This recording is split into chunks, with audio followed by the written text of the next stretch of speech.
Hey folks, in this video we're going to go over 5 ways to advertise your dropshipping store. Let's not waste any time. Hit that like button, hit that subscribe button, and let's get into it with method number 1.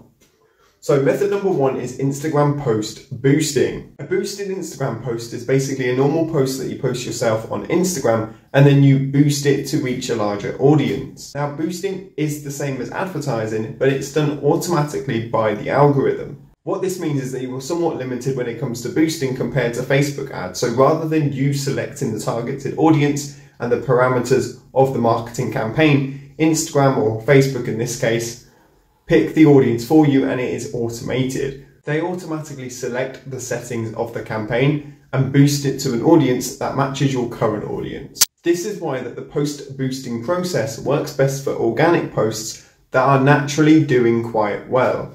If you've got a post that's outperforming the others on your social media, then post boosting could be the one for you. What the algorithm will do is it will look at the kind of people you're following that are liking the post and boost it to a following that matches it. For example, just to simplify things, if people in a certain state or in a certain city tend to be liking your posts more, then the algorithm will boost it in that city or in that state.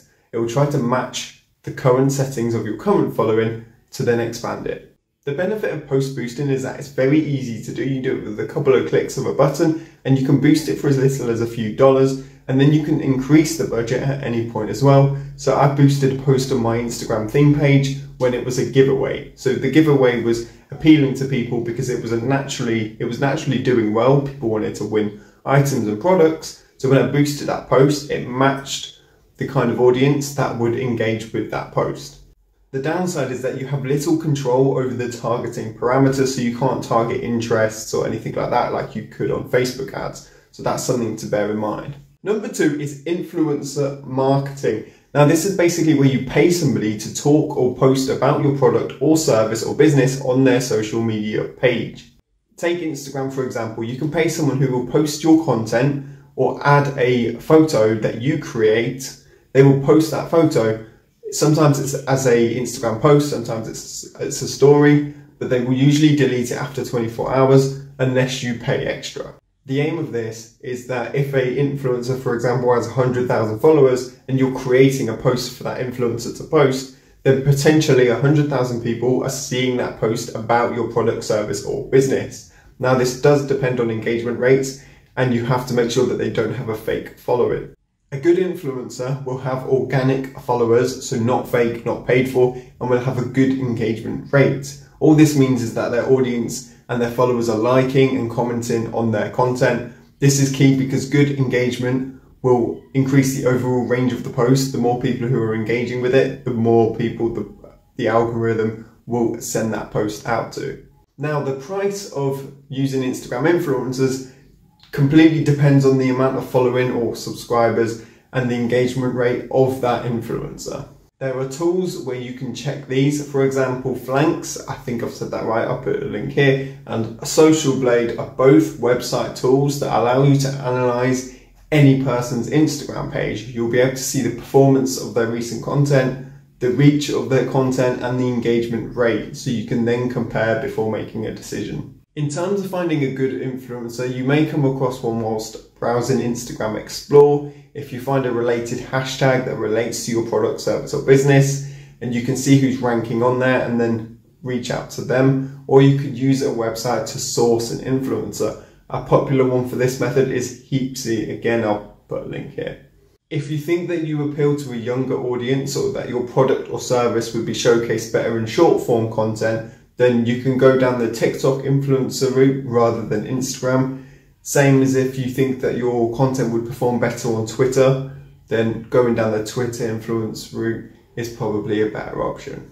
Moving on to number 3, which is Pinterest. Now, research shows that 70% of Pinterest users are female. Pinterest will only do well for certain niches. The niches known to perform well on Pinterest are the following. You've got fashion and beauty, food, auto, home decor, travel and antiques and collectibles, which is a major industry dominated by Pinterest. Now, I use Pinterest for product research, especially if you're dropshipping or selling on Etsy. Pinterest is a good resource for doing that research. You can see what's trending, you can see what people are sane. You can see what the overall market opinion is. However, you can use Pinterest for marketing, and it entirely depends on your niche and whether that's the route you want to go down. But yeah, another platform to consider. Number 4 is Snap Ads. Now, if you're not familiar with Snap Ads, it's basically ads that are run on Snapchat. Now, Snap Ads are vertical, full screen mobile video ads that are typically about 3 to, I think it's 10 seconds long. While the Snap ad is playing, the user can swipe up for a longer video, read an article, or install an app, and so on. So there is a call to action at the end of that ad. Snap ads tend to pop up between Snapchat stories. So if you go on Snapchat, go on the stories, in between stories and in between like articles and things like that, there's usually an ad. These happen quite frequently. If you're somebody that uses Snapchat, you will be familiar with them. They can tend to be quite annoying. But if you want to watch the second half of the video that you're watching, or the second half of the clip or series that you're watching, then you have to watch the ad. Snapchat has over, I think it's 300 million users, and with geolocation, you can reach local audiences easier, similar with Facebook, how you can target cities and things like that. With geolocation, you can target events. Now, I don't know if you've been on Snapchat maps, and you can see events that are kicking off and popular places with like a heat map, but you can basically target these events with geolocation. And in theory, it means there's less competition because you're just targeting one specific niche area, one specific location or event. So it increases your success rate in that sense. It's no secret that Snapchat appeals to a younger audience. So you've got to bear that in mind, because younger audiences, depending on the cost of your product or the niche that your product is in, might not appeal to them. So it's something to consider. It's a great platform if your business or product is something that the audience can get behind and grow with. If your business, product or service is something that maybe a cause that they support or a hobby that is passionate to them, the chances are that they're going to continue through this as they grow up, and you're increasing that brand loyalty and that brand fan base. Now, if you target them younger, like on Snapchat, get them behind your brand and then grow with them, then that works considerably well with keeping that customer loyalty. Number 5, now this is the last one. This is SEO. That stands for search engine optimization. It's basically the process of ranking higher on a search engine. For example, if you typed the Google term children's toys in Google, you'll see a load of Google ads, which is another method if you want to go down the Google ads route. But then below these Google ads, you'll see that, for example, if I type it in the UK, you've got Argos, The Works, John Lewis, that are all places that sell children's toys.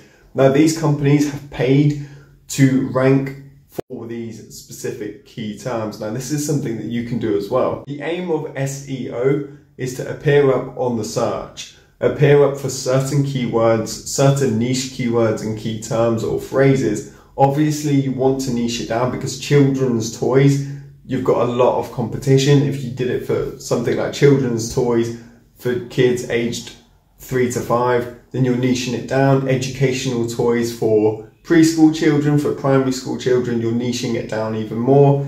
And then your chances of appearing up on the search page for those terms will be increased because you're niching it down and decreasing the competition. If you want to increase your SEO, then the best way to go about this is through blog posts, which I cover in this video up in one of these corners. So do check that out if you're interested. SEO is a free method. You don't have to pay someone. You can if you want to go down that route by going on Fiverr. I'll put a link below, but you can do it yourself, and it's relatively easy to appear up on searches and to increase that SEO with blog posts. And like I said, I'll go through it in this video, so do check that out after that.